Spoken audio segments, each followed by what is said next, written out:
I just checked my clock.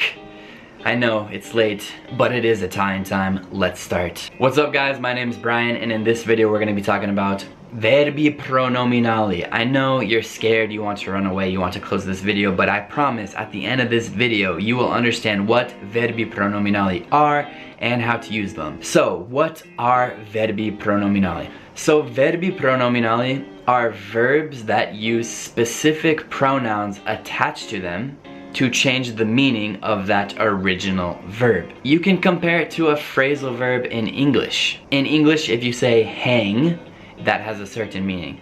But if you say hang up or hang out or hang in there, the meaning of hang is actually different. It's the same for Verbi Pronominali. When you have andare, the meaning is to go. But if you have andarsene, the meaning is to go away, to run away, to leave. So the meaning changes when you turn these simple verbs into pronoun verbs, Verbi Pronominali. So the four groups of pronouns that you will see attached to a verb are sene, sela, cela, and the last group is simply adding one pronoun rather than two, la and ci. Let's look at some examples to clarify this a little bit.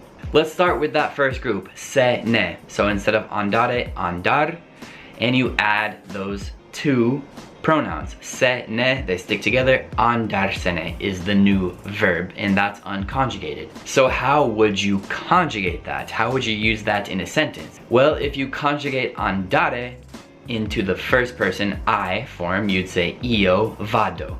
It's the same with pronominal verbs. You say io vado, but we have that sene that we have to attach somewhere. So just like with all pronouns in Italian, we're gonna put them before the conjugated verb. So it would be io se space ne vado. Io se ne vado. But there is still a slight mistake, something we have to change about this sentence. Io se ne vado is wrong because se refers to the person. So it has to be the same pronoun as the person.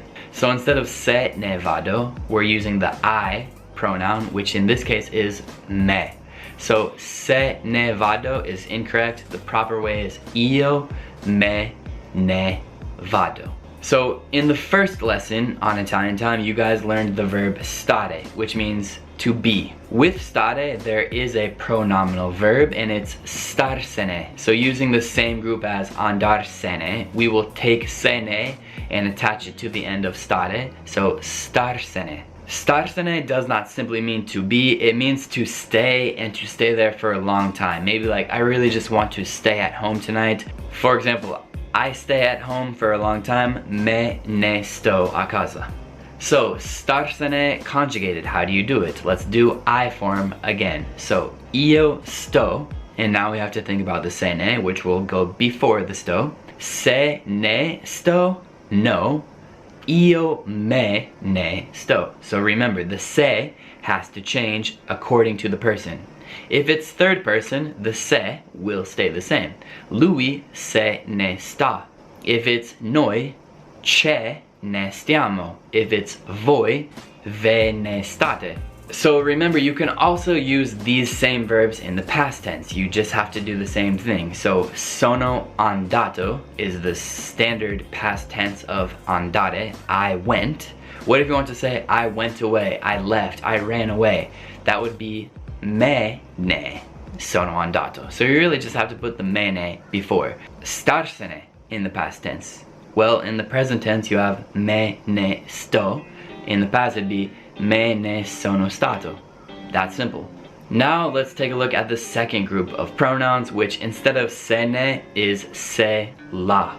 So this is maybe the most common group because you have verbs such as sentirsela, which means to feel like doing something. You have prendersela, which means to get offended. You have cavarsela, which means to manage, to get by, or to be sufficient. So with the sela group, how do you conjugate it? It's slightly different. Let's take a look at sentirsela. So that comes from, of course, the root verb, which is sentire, which means to feel. But sentirsela means to feel like doing something. So if you want to say, I don't feel like it, you could use sentirsela. So how would we conjugate I don't feel like it? Of course that's negative, so io non, and then me la sento. Again, you have to change the se according to the person. So if it's first person, it's going to be me la sento.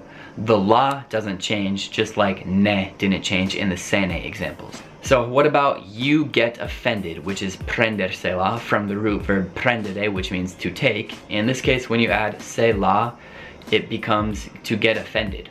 So if you want to say you get offended, would it be se la prendi? Almost, but se has to agree with the person, which is second person, so se becomes te, and you say te la prendi. The conjugation in the past tense of these se la pronominal verbs is a little bit tricky, so let's simplify it. If you have prendere, to take, and you say I took in the past, you will say ho preso. Notice that o, which comes from avere, is the auxiliary verb there. Ho preso, I took. When we use prendersela, instead of using avere, to have, as the auxiliary verb, we must use essere. And this is the case for all pronominal verbs. So if we want to say I got offended in the past tense, so instead of saying me la ho preso, we have to change o to io sono. So io me la sono presa.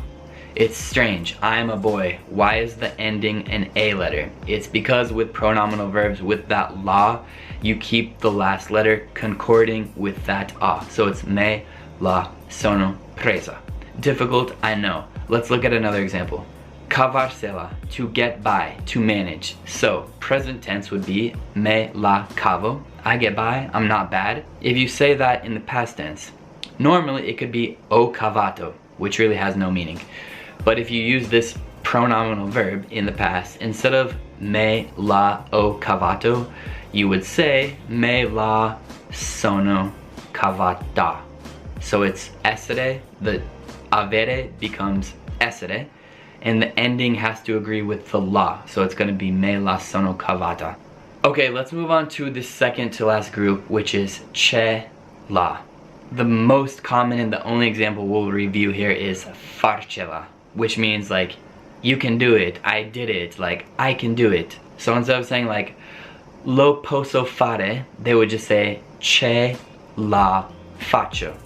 C'è la faccio, because c'è and la are the pronouns this time. And I know what you're thinking, why don't you say me la faccio? That's because in this third group, the c'è and the la never change. In that sense, this group's a little bit easier. You just know that c'è and la will never change. So if you want to say you can do it, you would say c'è la fai.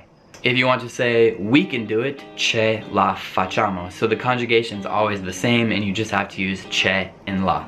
Now, in the past tense, where things always get tricky, similar to the last group, we're going to have to keep that strange A ending. The difference here is that instead of going from avere to essere, we will stay with avere. So to say I did it in the past, you would say c'è la ho fatta. C'è la ho fatta, which in normal speaking Italian becomes ce l'ho fatta. If you want to say you did it, it's ce l'hai fatta. So the ce doesn't change. The last group, luckily, it's super easy. It's only one pronoun rather than two. So instead of sene, se la, ce la, we could either have ci or la. Let's start with la. It's a little bit more fun. For example, smetterla. In Italian, smetterla means to stop it. So instead of saying like, per favore, lo puoi smettere, they have a pronominal verb, which is smetterla. So instead of that, you could say, ma la smetti, can you stop? La smetti. The other side of this group is just ci. So for example, metterci, which means how long does it take you? How much do you put there? So ci metto 30 minuti. It takes me 30 minutes. Ci metto 30 minuti. Or in the past tense, ci ho messo 30 minuti. Ci ho messo un'ora. Quanto ci hai messo tu? How long did it take you? Ci hai messo 2 ore. It took you 2 hours. Ci hai messo 2 ore. Whew! So that was pronominal verbs summed up into one video. I know that was complicated, but maybe if you can do your own exercises, you can have a further understanding of it. You might want to do that. We do have some exercises over on our Patreon page that you guys can check out to further understand these pronominal verbs. We have exercises for this among millions of other, not millions, but many other exercises that you guys can check out. So let's stop here for today. Italian time has come to a close. I hope you learned something as always. Thanks for the support, and I will see you guys next Italian time. Peace.